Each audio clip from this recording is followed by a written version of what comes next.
Ang kababaang loob ay hindi pagbawas sa ating halaga, kundi ang hindi paglulubog sa sarili, sa pansariling interes. Nangangahulugan ito ng pagkilala na ang lahat ng mayroon tayo ay biyaya ng Diyos at dapat itong gamitin upang maglingkod sa iba.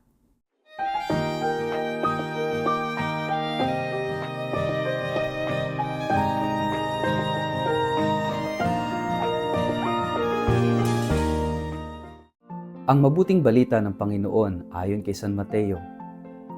Pagkatapos ay sinabi ni Jesus sa mga tao at sa kanyang mga alagad, ang mga tagapagturo ng kautusan at ang mga Pariseyo ang kinikilalang tagapagpaliwanag ng kautusan ni Moises.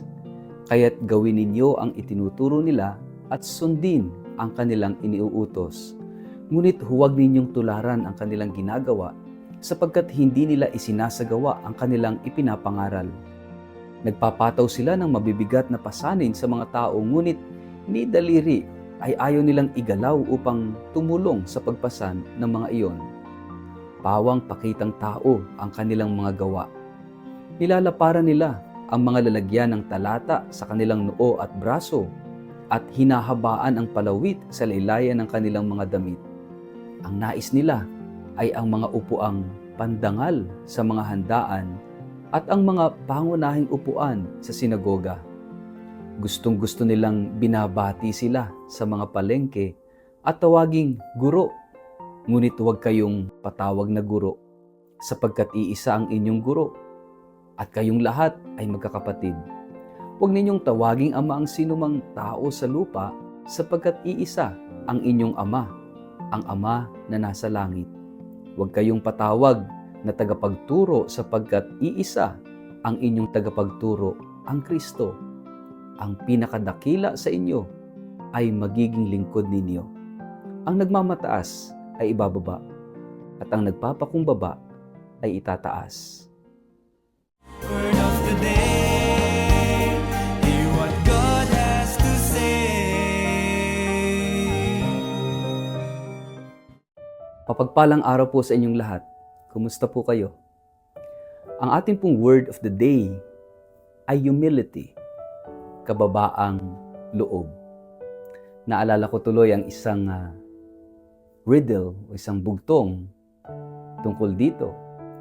At sabi, ano itong bagay na ito na kapag sinabi mong meron ka nito, ay agad namang nawala sa iyo?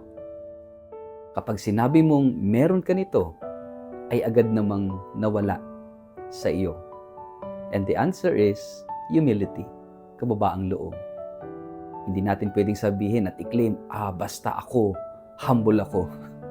Basta ako, mababa ang kalooban ko. The fact na sinasabi at kiniklaim natin na humble tayo at mababa ang ating loob, nawala na sa atin yon. Nagyabang na tayo.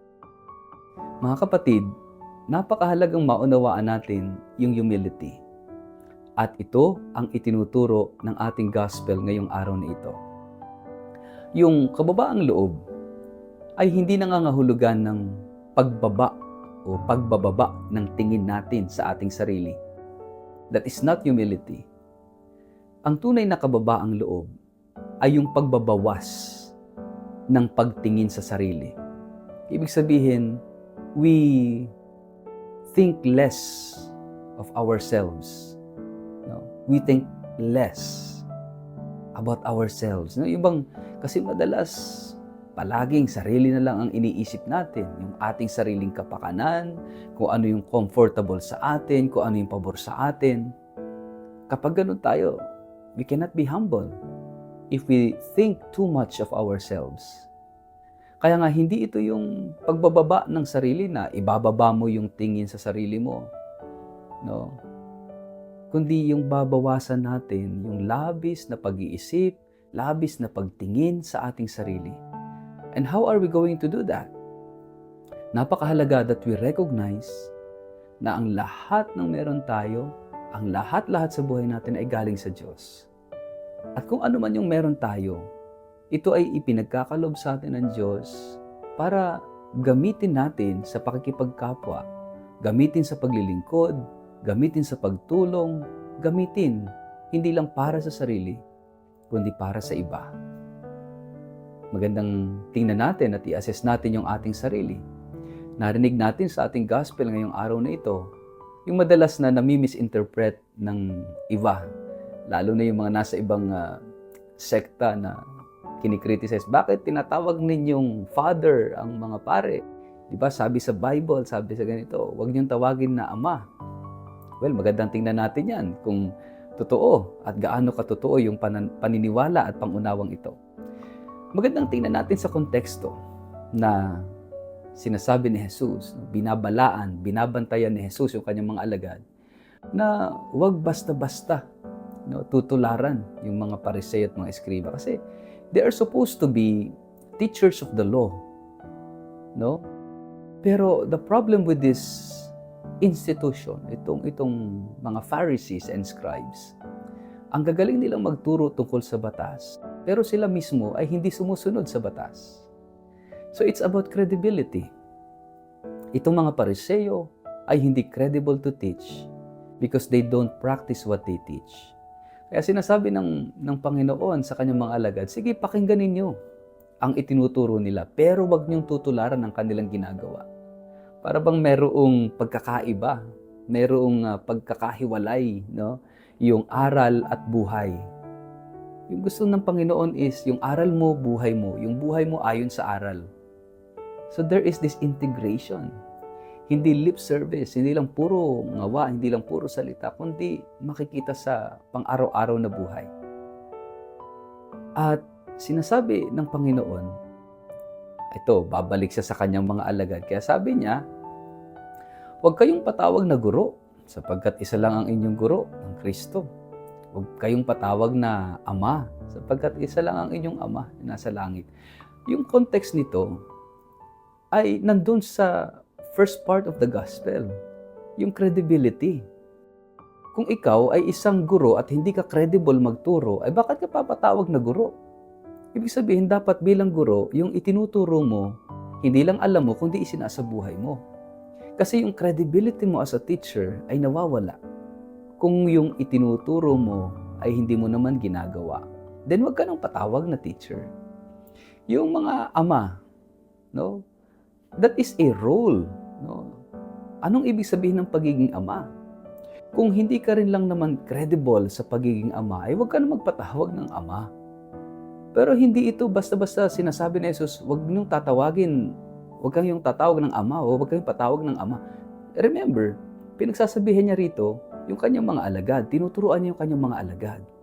Huwag niyong hayaang tawagin kayong ama kung hindi naman kayo credible at hindi niyo naman nagagampanan ang inyong role, ang inyong tungkulin bilang ama. And they are supposed to be spiritual fathers. Sige nga, kung gusto niyong gawing literal itong turo na ito, yung tatay ninyo, huwag niyong tawaging tatay, huwag niyong tawaging ama. Ewan ko na lang kung anong mangyayari sa inyo. Di po ba? Pero kahit na yun, kung ikaw ay isang ama ng tahanan, and you are not doing your role, your function as a father, do you think you are credible to be called as such? Tanungin ang sarili.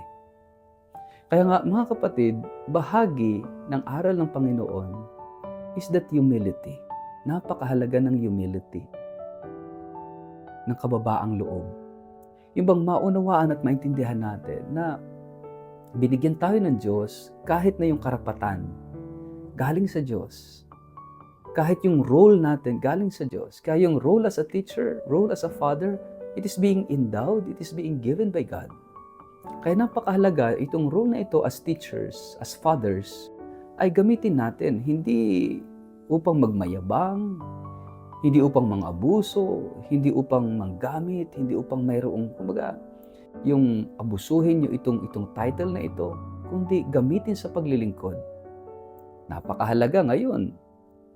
Mainit ang politika sa iba't ibang lugar, with the national issues, with the ICC issues, with former president. Mahalaga. Kung sinong nakaluklok, mahalagang maunawaan na yung posisyon ay galing sa Diyos. Yung kapangyarihang mamuno ay galing sa Diyos. Yung mga tungkulin galing sa Diyos. It is being endowed by God at dapat gamitin sa tama sa maayos sa paglilingkod. Gamitin sa pag-unlad, hindi sa paninira. No? Kaya, at the end of the day, we will be judged. Lahat tayo. Kahit pa anong taas ng ating posisyon, haharap tayong lahat sa Diyos.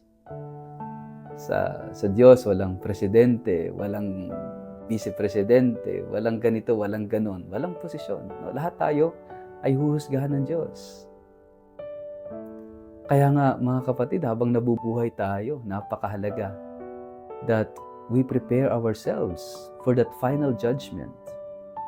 At yan ay sa pagitan natin at ng Diyos. Kaya napakahalaga with much humility. Tingnan natin ang ating sarili. Ano ba yung meron tayo? Hindi lang material na bagay, kundi yung influence, yung position, yung authority. Lahat mananagot tayo sa Diyos. Kaya kung tayo ay may kababaang loob, makikita natin na ang lahat ng ito ay ipinagkatiwala lamang sa atin ng Diyos. Hindi atin. Kaya dapat gamitin natin sa tama at maayos. Pero kung wala tayong humility, ang iisipin natin, akin ito, narating ko ito dahil sa aking sariling galing, dahil sa aking sariling kakayanan. So we will be filled with pride, kayabangan.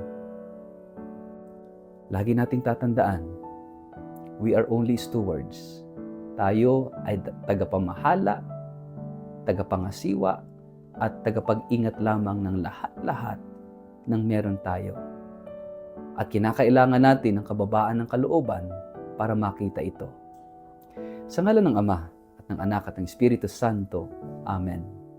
Ama naming Diyos, turuan at tulungan mo kaming magkaroon ng kababaan ng kalooban upang makita na ang lahat ay kaloob mo, lahat ay biyaya mo, at kami mga katiwala lamang at kinakailangan naming buong kababaang loob na tanggapin at gamitin ang lahat ng meron kami sa paglilingkod sa iyo at sa aming kapwa-tao. Amen. Pagpalain po kayo at ingatan ng makapangyarihang Diyos, Ama at Anak at Espiritu Santo. Amen.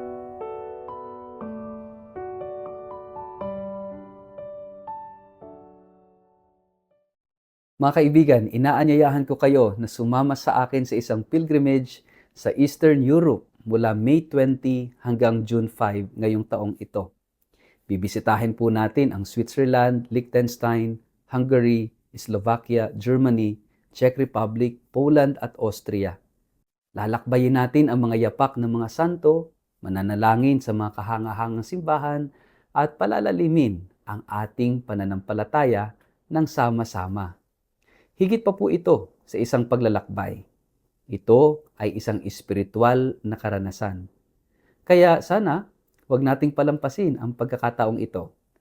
At para po sa mga karagdagang detalye ng pilgrimage na ito, at kung gusto nyo magpareserba, makipag-ugnayan po kayo kay Toby sa 0917-317-4536 o mag-email sa inquiry@tobiyahe.com.